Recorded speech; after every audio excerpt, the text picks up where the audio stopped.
Hello everyone, मैं ममतेश गुप्ता। आज देखेंगे सी टेट का प्रीवियस पेपर जो हुआ था 7 जुलाई 2019 को। और इस पेपर के हमने कई सारे पार्ट पहले कंप्लीट कर लिए हैं। अगर आपने नहीं देखे हैं तो आप इसी वीडियो के डिस्क्रिप्शन में मैंने सी टेट के प्रीवियस पेपर की लिंक डाली हुई है, उस पर क्लिक करके देख सकते हैं।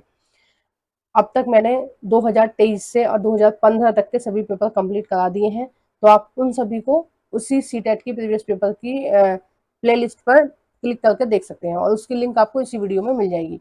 और ये साइड में जितनी भी प्ले लिस्ट लगी हुई है ये सभी मैंने पढ़ाई है। एनसीईआरटी को बहुत डिटेल में पढ़ाया है, क्योंकि एनसीईआरटी से बाहर आपके एग्जाम में कुछ भी नहीं आता है। 6th, 7th और 8th क्लास की आप हिस्ट्री, ज्योग्राफी और पॉलिटिकल साइंस को बहुत अच्छे से कर लेंगे तो आपका जो सी टेट का एग्जाम है वो आसानी से क्लियर हो जाएगा। ठीक है, मैंने पहले किसी चैप्टर को पढ़ाया, उसके बाद एमसीक्यू कराया, इसलिए आपको यहाँ पर दो दो प्लेलिस्ट नजर आ रही हैं। एक थ्योरी वाली प्लेलिस्ट है और एक एमसीक्यू। आपको एमसीक्यू देखनी है तो एमसीक्यू वाली प्लेलिस्ट पर क्लिक करके आप देख सकते हैं, और थ्योरी देखनी है तो थ्योरी वाली प्लेलिस्ट पर क्लिक करके देख सकते हैं। और इन सभी प्लेलिस्ट की लिंक भी आपको इसी वीडियो के डिस्क्रिप्शन में मिल जाएगी। उसके लिए आप मेरे चैनल को सब्सक्राइब कर लीजिए, ताकि अगर आपको मेरी वीडियो ना दिखे तब भी आप सब्सक्रिप्शन वाले पार्ट में क्लिक कर देख सकते हैं। देखिए, हमने 80 तक क्वेश्चन पहले कंप्लीट कर लिए थे, अब हम देखेंगे 81 से। खुली किताब मूल्यांकन का मुख्य उद्देश्य क्या है? यानी कि हमने कोई भी प्रसंग बच्चों को पढ़ा दिया, कोई भी टॉपिक हमने बच्चों को पढ़ा दिया और हम उसके बाद उनका मूल्यांकन कर रहे हैं। ठीक है, तो हम ये देखना चाह रहे हैं कि बच्चे कितना सीखे हैं। और इस तरह का जो मूल्यांकन होता है वो जब हम चैप्टर पढ़ा देंगे उसके तुरंत बाद हम करेंगे। ठीक है, कि आप जब हम आपसे क्वेश्चन पूछ रहे हैं, यानी कि शिक्षक बच्चों से क्वेश्चन पूछ रहा है और बच्चे किताब में देखकर उसको आंसर कर सकते हैं। यानी कि अगर बच्चों को आता है तो वो बिना देखे भी कर सकते हैं, और अगर बच्चों को कोई क्वेश्चन का आंसर नहीं आ रहा तो वो देख के भी बोल सकते हैं। ठीक है, तो इसका क्या उद्देश्य है, मतलब ऐसा टीचर क्यों कर रहे हैं कि भाई आप देख के भी बोल सकते हो? पहला है, विद्यार्थी उत्तर ठीक पाठ्य पुस्तक के अनुसार कर सकते हैं। दूसरा है, विद्यार्थियों पर सभी तथ्यों और विवरणों को कंठस्थ कराने का भार अनुभव नहीं होगा। यानी कि एक तरह से कैसा माहौल बन जाएगा क्लास में, गेम टाइप का माहौल बन जाएगा। हर बच्चा उत्सुक रहेगा कि भाई मैं दूंगा जवाब, क्योंकि अगर नहीं भी आता होगा तो बुक में से देख कर दे देंगे। तो इससे क्या होगा, सारे बच्चे सीखने के लिए उत्सुक रहेंगे आंसर देने के लिए। जब वो बार बार बुक में से देख रहे हैं, आंसर पढ़ के बता रहे हैं, या उनको खुद को आ रहा है तो आंसर बता रहे हैं, तो वो उत्साहित हो रहे हैं ना कुछ नया सीखने के लिए। तो इससे क्या होगा, उनको इस चीज का भार महसूस नहीं होगा कि जो टीचर है वो हमको क्या कर रहा है, कंठस्थ करा रहा है या रटवा रहा है। ठीक है, वो बहुत ज्यादा उत्तेजित रहेंगे, एक्साइटेड रहेंगे और देख देख कर आंसर बोलेंगे, तो उनको सारी चीजें याद हो जाएंगी पढ़ाने के बाद। तो इसका जो सही आंसर हो जाएगा वो दूसरा ही हो जाएगा। ठीक है, नेक्स्ट देखते हैं क्वेश्चन नंबर 82। क्षेत्रीय संस्कृतियों का निर्माण विषय के शिक्षण के पश्चात समापन स्वरूप कौन कौन से कार्य सर्वाधिक उचित रहेंगे? यानी कि हमने क्या पढ़ाया है बच्चों को, क्षेत्रीय संस्कृतियां पढ़ा दी हैं। ठीक है, क्षेत्रीय संस्कृतियों का निर्माण किस टाइप से हुआ था वो हमने पढ़ा दी है। ठीक है, ये आपका 7th क्लास की हिस्ट्री में है चैप्टर। ठीक है, उससे रिलेटेड है ये कुछ जो क्वेश्चन है। तो हमने क्या बताया है बच्चों को, बता दिया कि क्षेत्रीय संस्कृतियों का निर्माण किस तरह से हुआ था। ठीक है, अब हम उसके बाद क्या कर रहे हैं कि हमने चैप्टर समाप्त कर दिया। अब हम उसके बाद कौन सी काम बच्चों को देंगे या कौन सी क्रियाएं बच्चों से कराएंगे ताकि बच्चों को ये हमेशा याद रहे, क्षेत्रीय संस्कृति उनके दिमाग में ये बैठ जाए।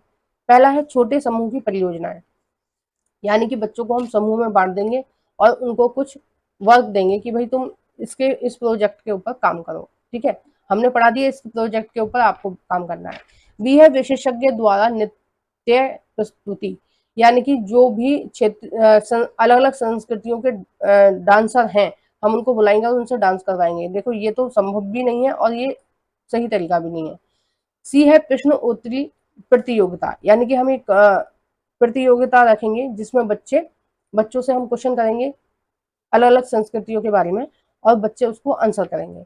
ठीक है, तो ये तरीका भी सही है एक तरह से कि क्वेश्चन आंसर की एक प्रतियोगिता हो जाएगी कि टीम में डिवाइड कर देंगे, या ऐसे ही हम देखेंगे कौन बच्चा कितने ज्यादा आंसर कर रहा है।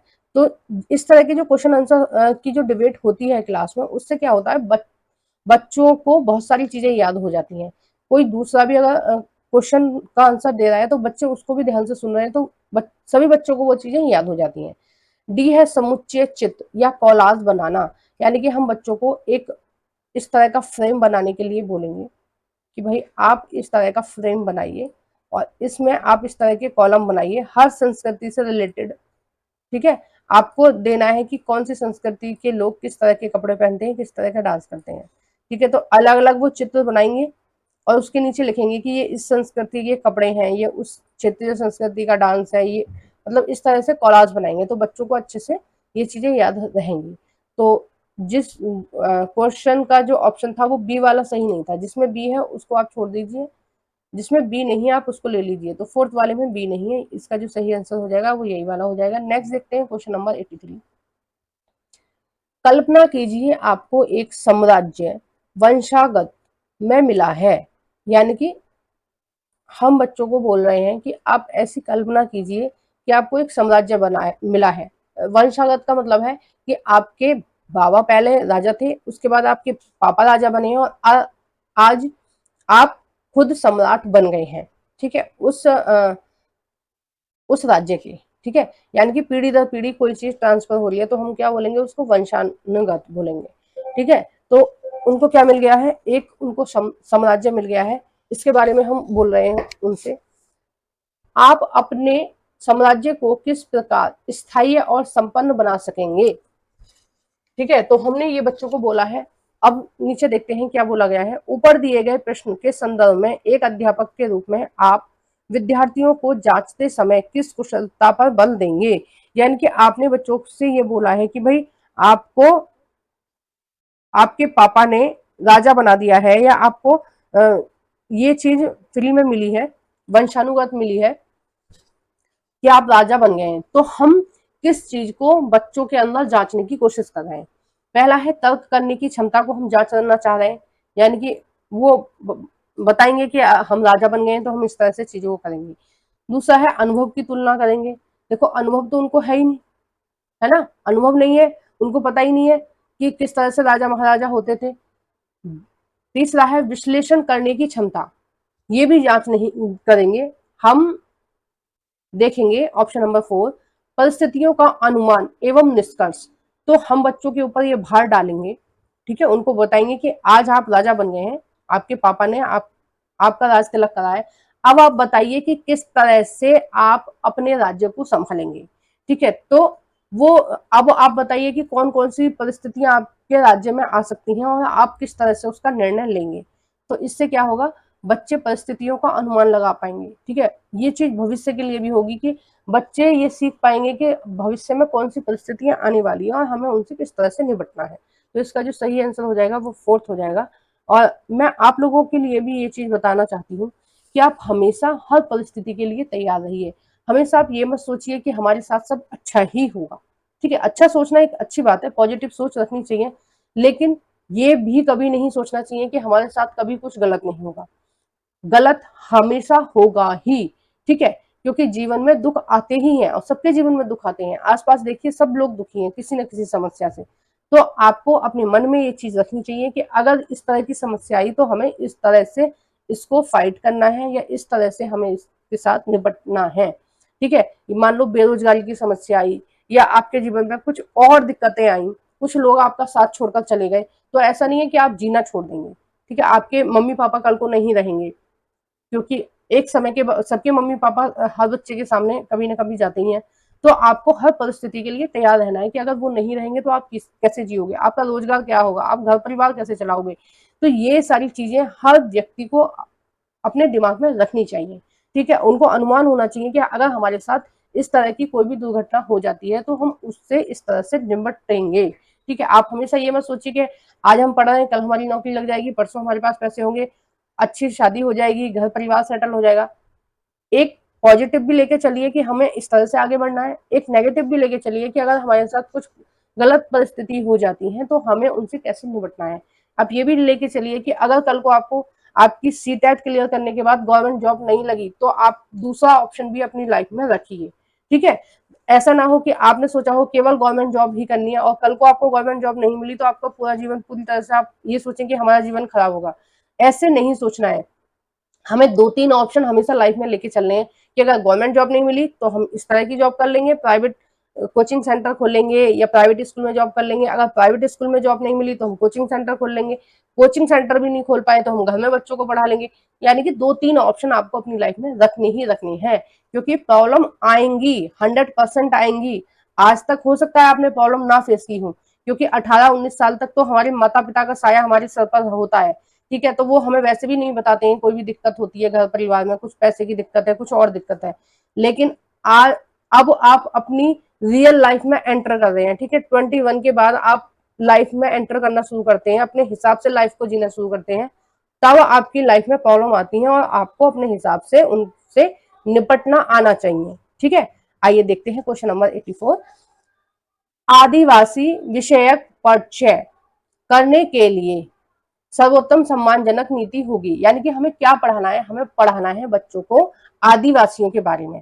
तो हमें किस तरह से बच्चों के सामने आदिवासी चैप्टर को प्रेजेंट करना है ताकि आदिवासियों को सम्मानजनक दृष्टि से बच्चे समझें, ठीक है। बच्चों के दिमाग में ये भावना रहे कि वो लोग भी उनका भी इतिहास अच्छा था, वो लोग भी अच्छे थे। देखो मैं एक चीज अपनी तरफ से भी बताना चाहती हूँ कि आदिवासियों के साथ हमारे देश में बिल्कुल वैसा ही व्यवहार रहा है जैसा अंग्रेजों ने हमारे साथ किया, हमने आदिवासियों के साथ वैसा व्यवहार किया। अंग्रेज हमें पिछड़ा समझते थे और हम आदिवासियों को पिछड़ा समझते रहे, क्योंकि हम उनकी भाषा नहीं जानते थे आदिवासियों की। किसी भी व्यक्ति को जाने बिना ये सोच लेना कि वो पिछड़ा हुआ है तो हमारी खुद की मानसिकता गलत है, वो सामने वाला व्यक्ति गलत नहीं है, ठीक है। तो हमें बच्चों को किस तरह से पढ़ाना है, किस तरह से प्रेजेंट करना है कि बच्चे आदिवासियों को सम्मानजनक दृष्टि से देखें। पहला है उनके आदिम और देहाती भूतकाल पर चर्चा करना।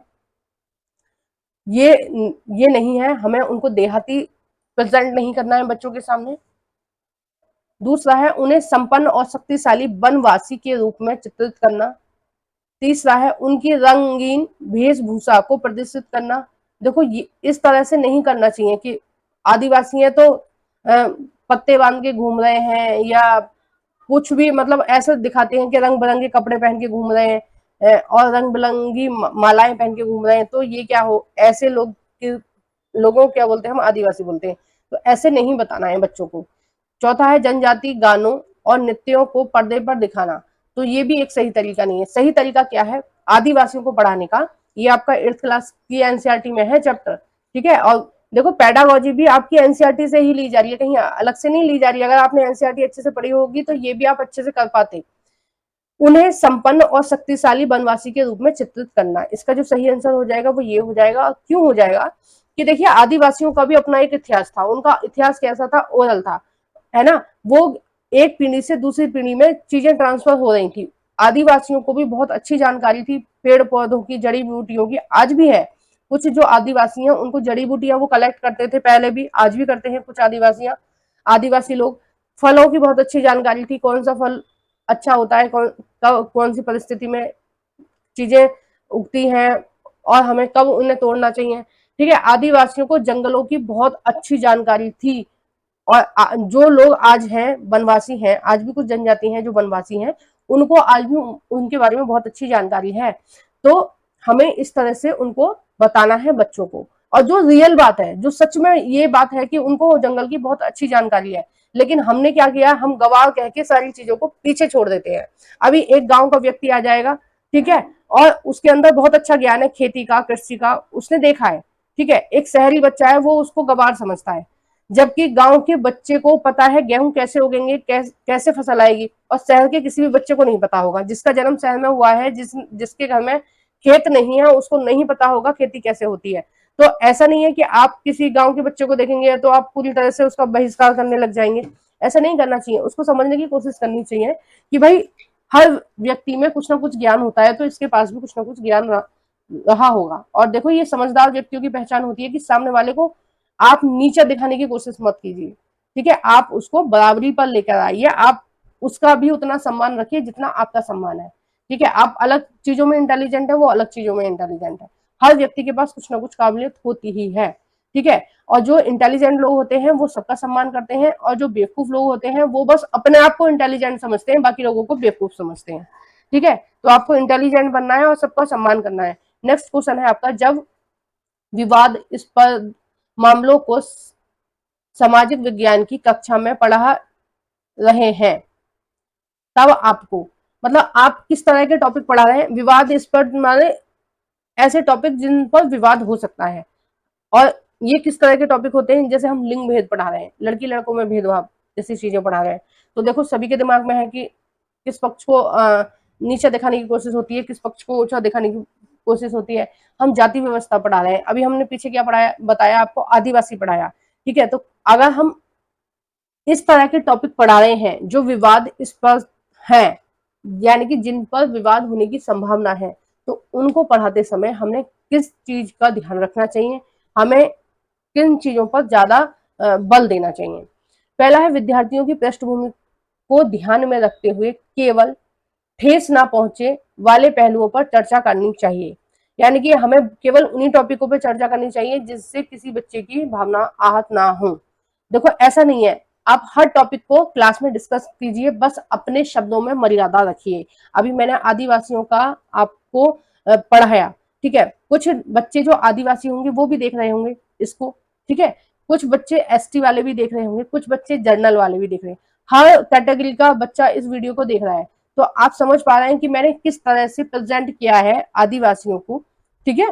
तो इससे मतलब हमें इस तरह से प्रेजेंट करना है कि किसी भी की भी भावना आहत ना हो। तो ऐसा नहीं है केवल वही टॉपिक पढ़ाए जाएं जो टॉपिक इस तरह के मतलब विवाद से संबंधित ना हो, तो फिर तो बहुत सारी जानकारी बच्चों से जाने बिना रह जाएगी। भाई हर टॉपिक पढ़ाना चाहिए क्लास में ना।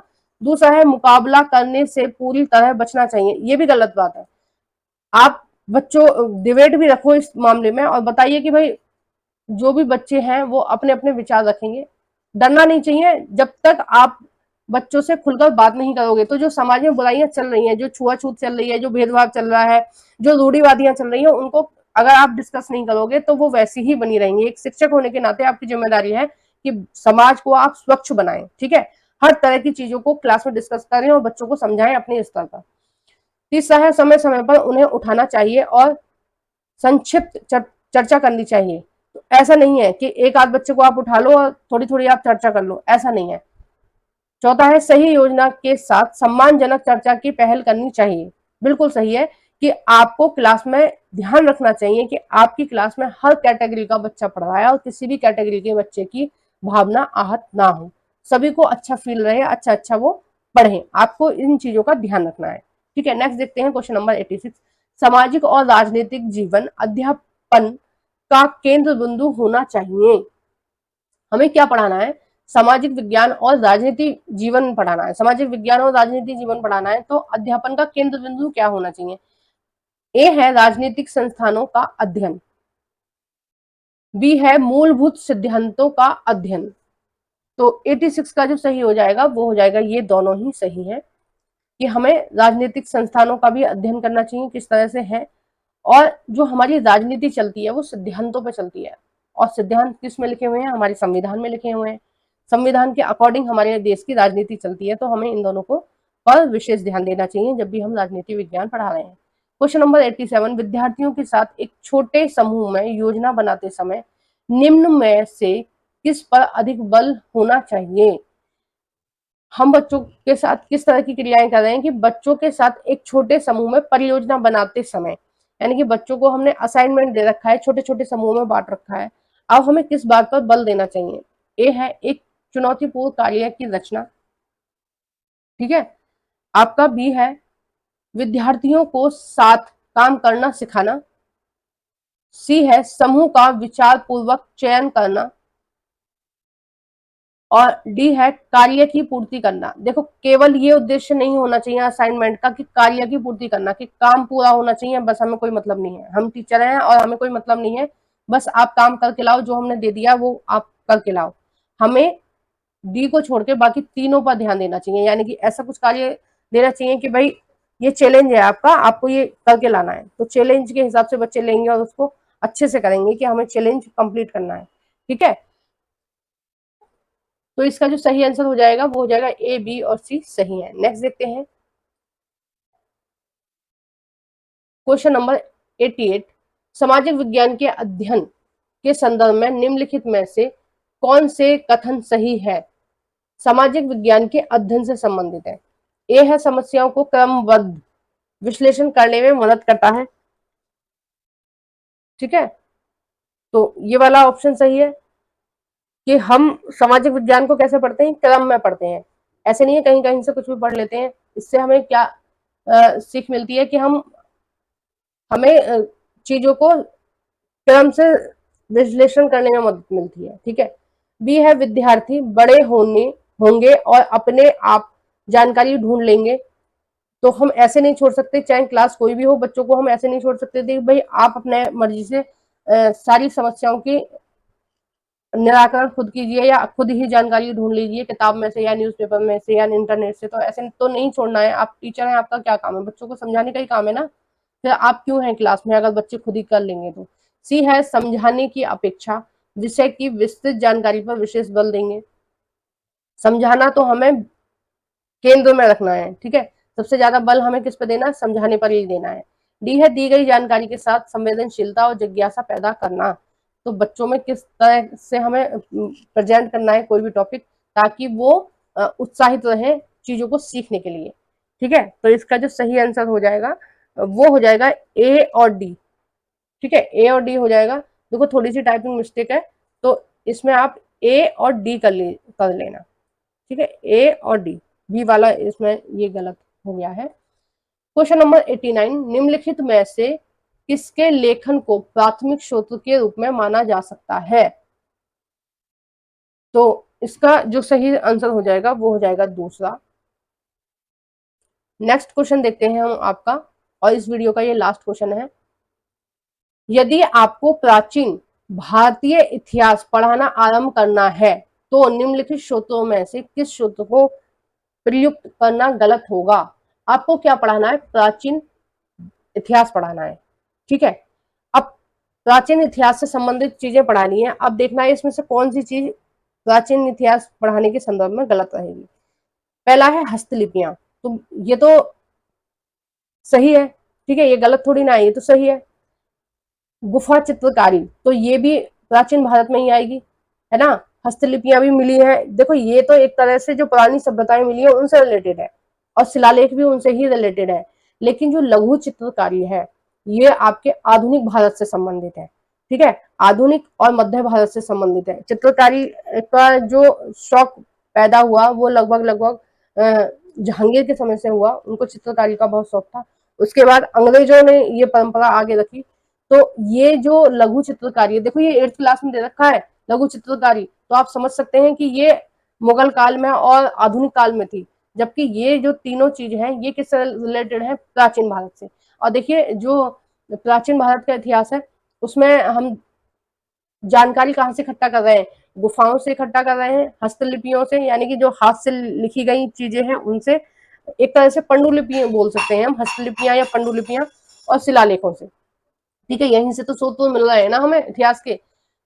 देखो इस वीडियो को हम यहीं समाप्त कर रहे हैं। आगे हम 2023 का पेपर देखेंगे, तो उसके लिए आप मेरे चैनल को सब्सक्राइब कर लीजिए, बेल आइकन को प्रेस रखना, ताकि मैं जब भी वीडियो डालूं आपको वो वीडियो का नोटिफिकेशन मिल जाए।